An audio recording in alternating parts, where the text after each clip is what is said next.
Assalamualaikum warahmatullahi wabarakatuh. Alhamdulillahirabbil alamin. Puji syukur kita ucapkan kepada Allah Subhanahu wa taala atas rahmat serta karunia kepada kita semua sehingga kita diberi kesempatan untuk mempresentasikan materi kelompok 8 diagram Pareto. Salawat serta salam kita hadiahkan kepada Nabi besar yakni Nabi Muhammad SAW. Baiklah, yang terhormat Ibu Hilma selaku dosen analisis dan perancangan sistem kerja Teknik Industri Universitas Andalas. Sebelum kami memasuki materi, izinkan saya memperkenalkan anggota dari kelompok 8. Pertama, Ivan Arenza selaku moderator, Aulia Ramadan selaku pemateri pertama, Reza Anastasia sebagai pemateri, yang ketiga Widya Pranata sebagai pemateri. Baiklah, untuk memahami dan konsep dari diagram Pareto akan dipersilakan kepada Reza Anastasia. Kepada Reza Anastasia disilakan. Baiklah, saya akan menjelaskan mengenai pengertian diagram Pareto. Diagram Pareto merupakan salah satu dari 7 alat gugus mutu yang sering digunakan dalam hal pengendalian mutu. Pada dasarnya, diagram Pareto adalah grafik batang yang menunjukkan masalah berdasarkan urutan banyaknya jumlah kejadian. Urutannya mulai dari jumlah permasalahan yang paling banyak terjadi sampai yang paling sedikit terjadi. Dalam grafik, ditunjukkan dengan batang grafik tertinggi paling kiri hingga grafik terendah paling kanan. Terima kasih kepada Reza. Selanjutnya, diagram Pareto ini bermanfaat dalam pengaplikasiannya, yakni diagram Pareto sangat bermanfaat dalam menentukan, menganalisa, mengidentifikasi prioritas permasalahan yang akan diselesaikan. Di mana maksud di sini diagram Pareto sebagai alat untuk menentukan sesuatu permasalahan yang mesti diselesaikan, menganalisa permasalahan mana yang terlebih dahulu diselesaikan hingga kita mencari solusi terbaik untuk menyelesaikan permasalahan tersebut. Selanjutnya mengidentifikasi, yakni mengurutkan permasalahan yang besar hingga yang terkecil.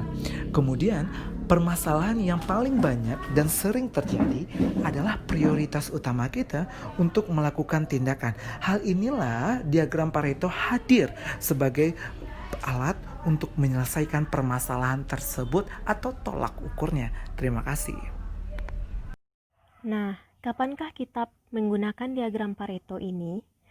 Untuk waktu penggunaan diagram Pareto ini, kita menggunakannya untuk membandingkan berbagai kategori kejadian yang disusun menurut ukurannya, dari yang paling besar di sebelah kiri ke yang paling kecil sebelah kanan. Sekian dari saya, terima kasih. Baiklah, terima kasih moderator atas kesempatannya. Dapat kita lihat pada layar ini adalah salah satu contoh dari diagram Pareto. Kemudian kita dapat membuat diagram tersebut dengan mengikuti langkah-langkah yang ada di layar ini. Yang pertama, kita harus mengidentifikasikan suatu permasalahan yang akan kita teliti dan kita temukan penyebab kejadiannya.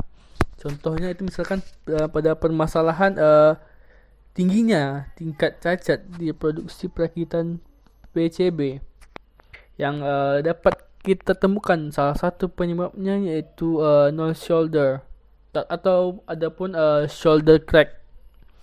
Yang selanjutnya kita itu menentukan periode waktu yang diperlukan untuk dianalisis. Misalnya kita membutuhkan selama per bulan atau mingguan ataupun per harian. Yang ketiga itu kita membuat catatan frekuensi kejadian pada lembar periksa. Yang keempat itu kita membuat daftar masalah sesuai dengan urutan frekuensi kejadian dari yang tertinggi sampai yang terendah. Yang kelima itu kita menghitung frekuensi kumulatif dan persentase kumulatif. Dari yang langkah kelima tadi, kita menuju langkah keenam. Tadi kan kita telah membuat frekuensi kumulatif. Kemudian kita gambarkan dalam bentuk grafik batang.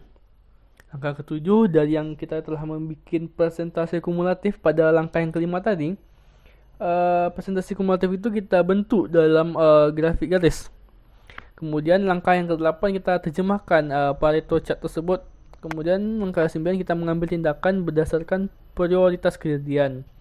Langkah yang ke-10 atau yang terakhir kita ulangi lagi langkah-langkah di atas yang kemudian kita implementasikan tindakan perbaikan untuk melakukan perbandingan hasil. Sekian Baik, contoh penggunaan diagram Pareto dengan studi kasus. Contoh yang kami ambil itu seorang finance manager sebuah perusahaan akan membayar utang perusahaan yang sudah outstanding. Namun karena keterbatasan dana yang dimiliki perusahaan, maka pembayaran hanya diberikan berdasarkan prioritas. Sejauh ini belum ada aturan perusahaan mengenai kategori mana utang yang prioritas dan mana yang tidak. Adapun data yang dimiliki adalah sebagai berikut. Utang kepada Tuan Philip sebesar 2,15 miliar, utang kepada Bank Negara sebesar 2,2 miliar, leasing 2 miliar, utang jangka pendek finansial sebesar 2,25 miliar, pembayaran cicilan bangunan ketiga 2,05 miliar, dan cicilan ketiga kendaraan perusahaan 2,1 miliar. Jika dibentuk dalam diagram, maka hasilnya seperti pada layar. Jika diteliti kembali, tidak ada data yang signifikan atau data yang dramatis dan membedakan utang satu dengan utang lainnya. Jika dihadapkan dalam pilihan ini, tentu membingungkan manajemen untuk mengambil keputusan mana utang yang perlu dibayar terlebih dahulu. Kemudian, finance manager memutuskan melihat kembali datanya yaitu dari segi denda bunga setiap utang. Utang kepada Tuan Philip memiliki bunga 11%. Utang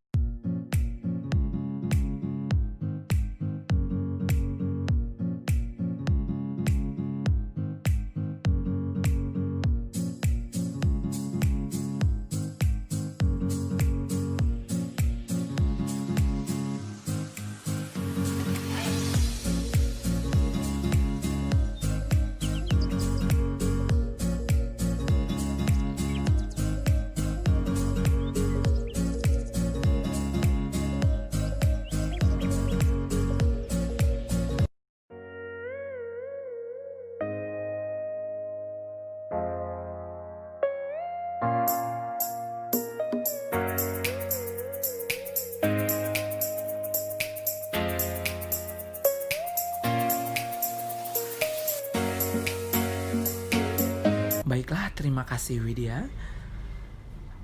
Rekan-rekan semuanya, dapat disimpulkan bahwasanya diagram Pareto sesuai dengan prinsip Pareto, di mana untuk diagram ini hadir sebagai penyelesaian permasalahan yang menentukan, menganalisa, dan mengidentifikasi suatu permasalahan yang prioritas utama adalah permasalahan yang wajib diselesaikan hingga mencari solusi terbaiknya. Baiklah, kami dari kelompok 8 minta terima kasih atas segala perhatian. Mohon maaf atas segala kekurangan. Kami dari kelompok 8 mohon undur diri. Wassalamualaikum warahmatullahi wabarakatuh.